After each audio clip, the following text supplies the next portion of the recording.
Kia ora, tonight on City News. Māori Party co-leader Te Rotorua Flavel outlined the party's key campaign policies at a gala event on Saturday.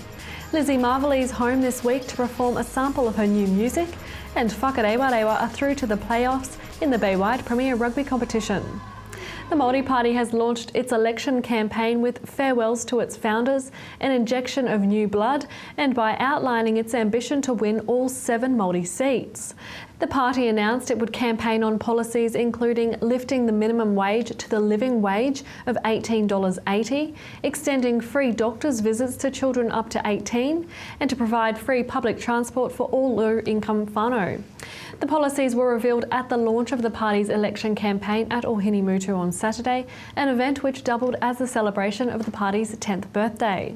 Māori Party co-leader and MP for Waiariki Te Rotorua Flavel says winning all 7 Māori seats is a challenge his party and their policies are ready to meet. Pop star Lizzie Marvelly is home this week, performing part of her new album at the Civic Theatre. Her father, local businessman Brett Marvelly, says he has a few special events planned for her visit. So she's back here on the 16th at the Civic, and she's bringing her album back to Rotorua, so she'll showcase that. And she's also put an invite out there to all musical students in the high schools, so if they'd like to come along complimentary, that's available to them as well. Wonderful, giving back, and I'm sure there'll be some young musicians out there that would probably quite like to follow in her footsteps, so it'd be interesting, you know, the people these days, they really do admire singers, so I'm sure they'll be there in their droves. Oh, I hope so. It's good for her. She's always had fantastic support from Rotorua, and that's one of the reasons she wants to come back and also share that. It'll also be quite nice for the, how would I put it, the yesteryear fan, which might have been a little bit older, to see the transition. So I think she's going to mould the two quite well together. So obviously she's hoping to appeal more to a younger audience with the pop side of it, but I think the older person that's followed Elizabeth will also want to come along and see that transition. And Lizzie Marvelly will also be performing a special pop-up event at Skyline. The weekend's rain did nothing to dampen spirits at the Rotorua Daily Post Home and Leisure Show at the weekend. Hang on, get in it. Where are you going?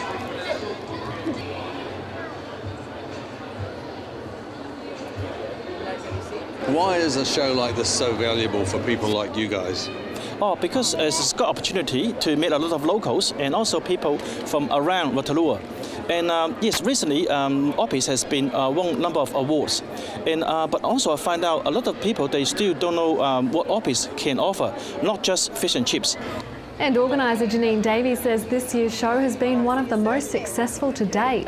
It gives them an opportunity to display their wares, boosts the Rotorua economy. You get people at the show that may never go into a business here in Rotorua, that they see the business here at the show and then they go in the following week. So all in all, it's to boost the Rotorua economy. So we've got a great kids area being run by HITS, face painting, balloons, giant Titanic, bouncy castles. We've actually got a food section this year that people are taking advantage of. We've got 17 chefs and some of the top chefs in Rotorua. So we've had some wonderful cooking displays. We've got an outside area, and this is actually the biggest show we've actually done since we started. The numbers are up today. So it's great. In sport tonight, in Bay-wide Rugby's premier competition, Whakarewa have moved up to 3rd place on the points table, guaranteeing the local team a spot in the Premier playoffs. Whakarewa beat Mount Maunganui 7-3 on Saturday, putting them at 3rd on the points table behind Te Puke and Tauranga Sports, but ahead of the Mount. The result means Whakarewa will play Tauranga Sports away next weekend in their semi-final, while Te Puke Sports will host Mount Maunganui in the other semi-final. Meanwhile, Rotowiti have ended the season back at 7, losing at the weekend 14-50 against Tapuna. Associate Minister of Tourism and Rotorua MP Todd McClay has announced streamlined visa arrangements that will assist Australia and New Zealand to capitalise on the tourism opportunities from co-hosting next year's Cricket World Cup. 14 cities across Australia and New Zealand will host 49 Cricket World Cup matches over February and March of next year. Mr McClay says he's confident of both countries sharing the benefits of being host nations. To your weather update now. Tonight will be fine with light winds and an overnight low of 4. For tomorrow, Tuesday, mainly fine with light winds, a high of 12 and a low of 2. And the outlook for Wednesday, mainly fine with southerly breezes, a high of 11 and a low of 0. And the marine forecast, southerly rising to 15 knots in the morning with waves less than half a metre, and the weather looks fine. Remember, for program listings or to watch City News again, visit our website tv.rotorua.co.nz, or you can see updates on our TV Rotorua Facebook page. Still to come in the show tonight, Kitty Danielle talks with Internet Mana candidate Annette Sykes, and we have highlights from last week's Ty Mitchell Rugby Tournament.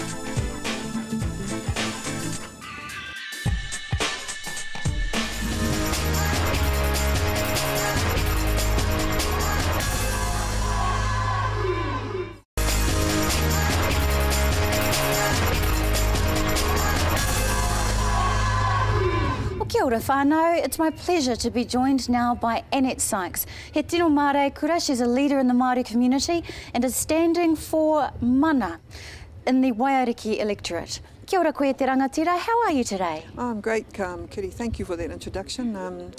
It's always nice to be with you because you're such a beautiful young role model for our rangatei, so thank you for the opportunity to talk with you today. Kia ora. Kia ora koe, ngā mihi hoki kia koe. Annette, you've come from a long history of standing up for people, and I know that a lot of it is motivated by the pain that you've seen others endure, and also your own pain with your own whenua. Can you tell us a little bit about what is in the essence of your heart? I think change is really important when people are suffering the indignity of poverty, the indignity of not having a safe, warm home, and places where their children can enjoy growing up as children. And the other thing that really motivates me is I like the Rotorua magic. You know, there's magic in the air in Rotorua. I grew up with it. People call it sulphur, but I think it's much more mystical than that. And that magic needs to imbue the whole of our nation, and we're losing the sense of how we can capture that and make sure we all enjoy it. How's your campaign going at the moment? It's been really good. The last 3 months have been a whole lot of different events. I loved the one with you on the mountain at Maunga Nongataha, but I've had a women's boxing event where 3,000 women came to Kawarau. We had a rats riders, suicide ride, and we hosted them here in Rotorua, and they went to a Pōtiki. And we've had a lot of political debates, so there's been a mix of it, and then the heart graft.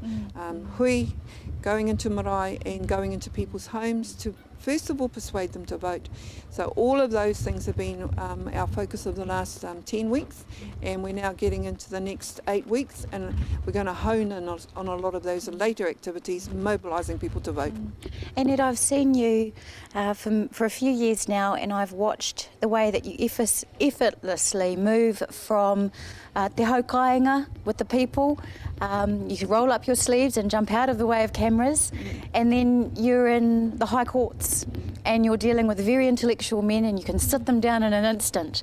Tell me about that versatility that you have. Where does that come from? Well, I was just a girl when I went to university, and I got caught up in a whole range of events, and the Māori language claim was one of them. But I had a grandmother and a whole family that kept me grounded. They didn't send me to university just to get a degree. They sent me to university to get some knowledge to come back and fight for our lakes, our lands, our waterways, our fisheries, and I've done all of that. If you look at my career, I can proudly say my grandmother's dream of me fighting for those things has been realised, and realised in a positive way for our communities. So it's not hard when you've got that kind of mentoring behind you to capture those ideals and use them as guiding tools in your everyday life. Kia ora koe. Tell me about some of the things locally that you would like to see happen in Rotorua, and particularly for the people of Waiariki. I'm really worried about no jobs here in Rotorua. I was completely devastated when they closed down Tachikawa before Christmas, and there just hasn't been any work for 18 to 30-year-old young men especially. I've seen more and more of our people immigrating to Australia. Some are coming back. But the tourism sector even needs to have an injection again of this Māori magic. Rotorua needs to be seen once more, as it has always been, as the heartland of the Māori world. And this is where the tourist experience should be. It's Makoia, it's the love stories of Hinamore and Tutanekai. It's the geysers, it's the mysticism of Tarawera's eruption, but the warmth that Papatuanuku creates for us. Those magical parts of our lives needs to be re-incentivised and investment made in those things so that Rotorua once again lives like we did in the 70s and in the 80s, like my mother saw in even the 50s and the 60s. That's the kind of magic I want for us in Rotorua and in Waiariki as a whole. Kia ora. As a Māori wahine, I grew up admiring the magic of some of the women that I know you spent time with when you were young. People like Eva Rickard, amazing leaders who stood up against the status quo, and they were the victims of criticism and negativity. And I see her strength in you now. Tell me about how you have been shaped by the experiences of the people who have guided you.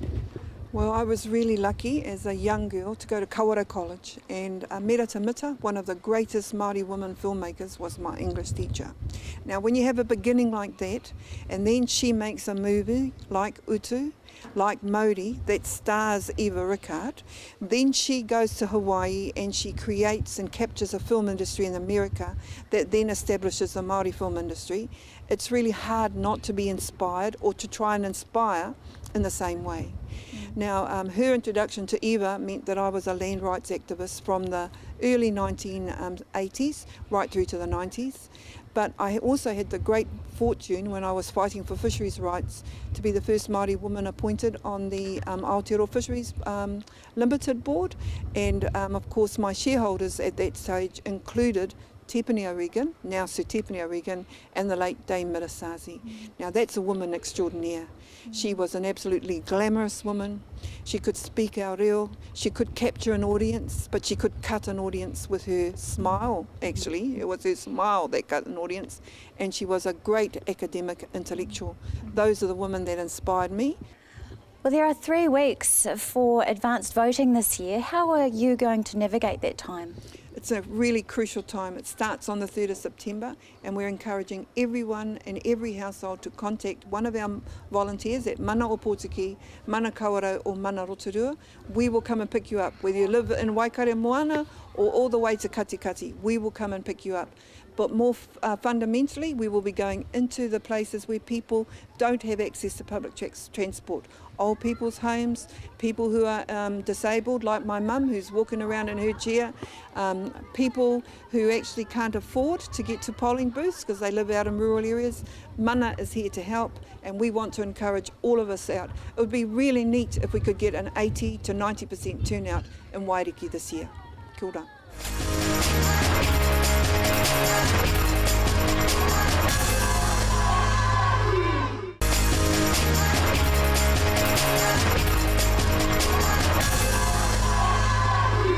Kia ora everybody, welcome back. I'm continuing my kōrero now with Annette Sykes, who is standing in Waiariki for Mana.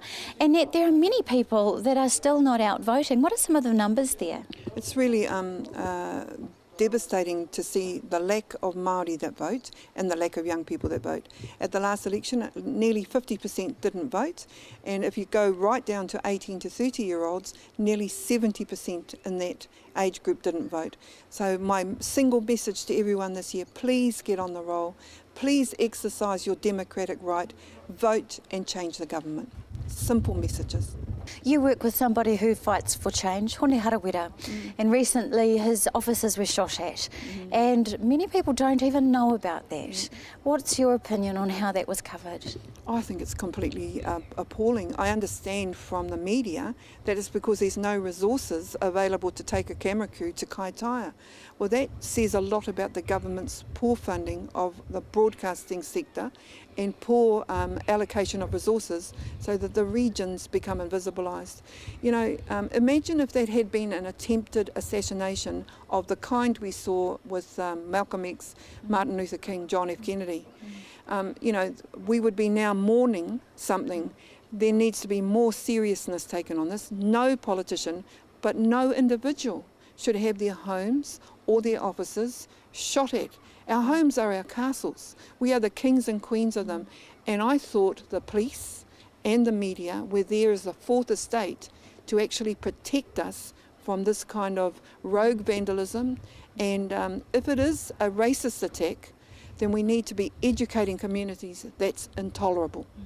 Absolutely, and also too there needs to be some real race relations developments in this country, because many Māori are going to be the leaders for tomorrow. We have a massive amount of GDP with our business, and where Māori lead, the country will succeed in my eyes.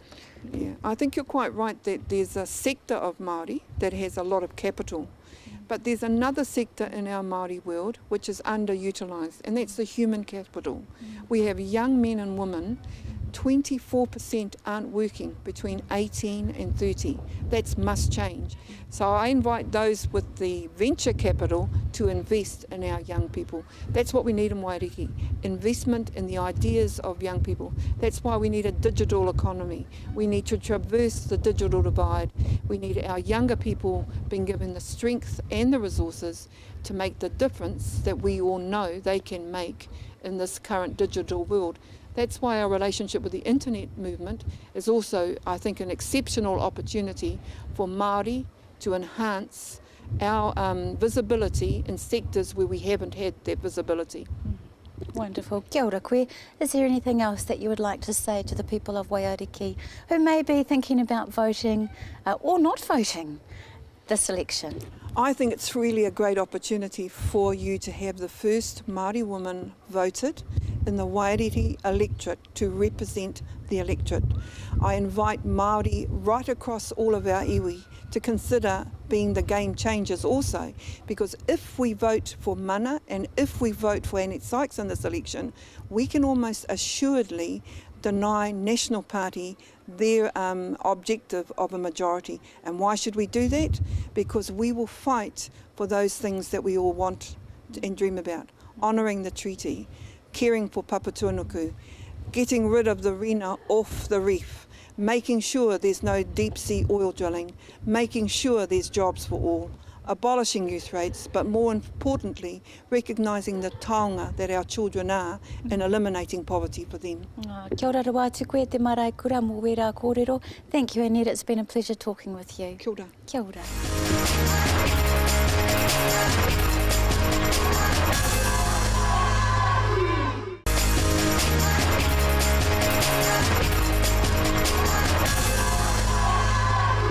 Well, we're into day 3 of the 6-day Tai Mitchell Rugby Tournament. There's teams from all around the Bay of Plenty down here rivaling for 6 or 7 different shields and trophies. And as you can see, there's a game on right behind us, so we're going to head down there and get amongst all the action.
Hey Eric, down here watching your boys Galatea play. How are they getting on?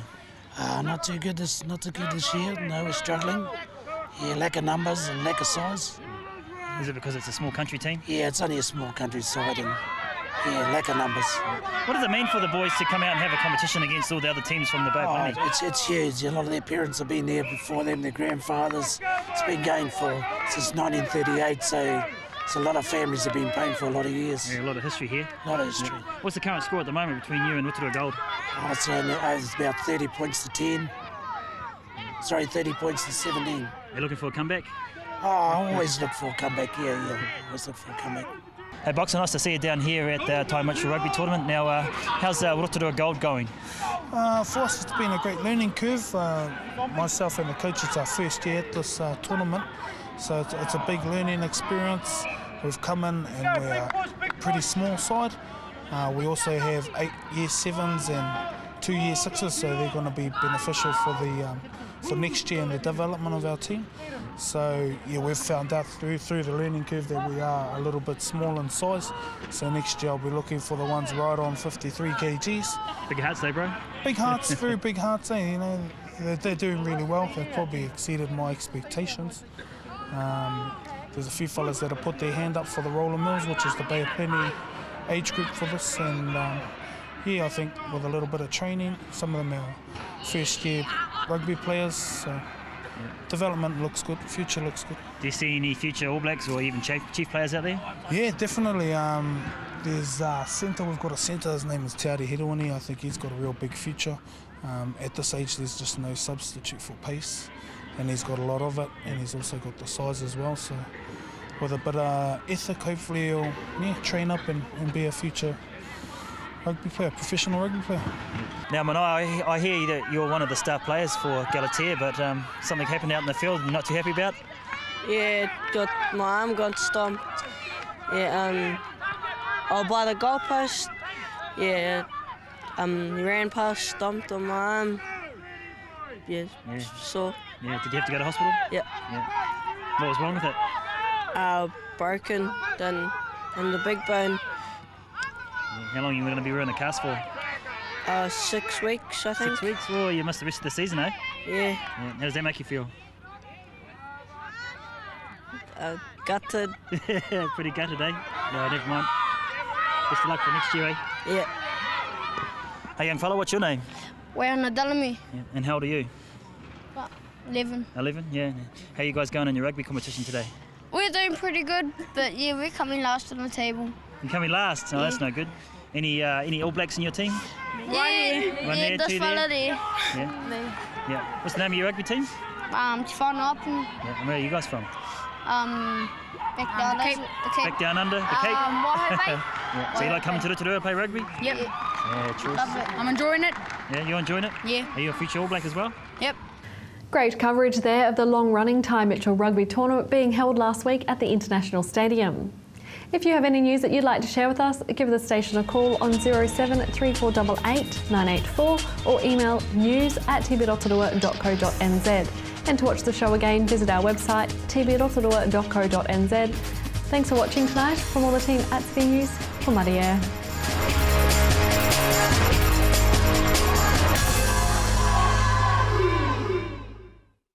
Supporting local content so you can see more of New Zealand on air.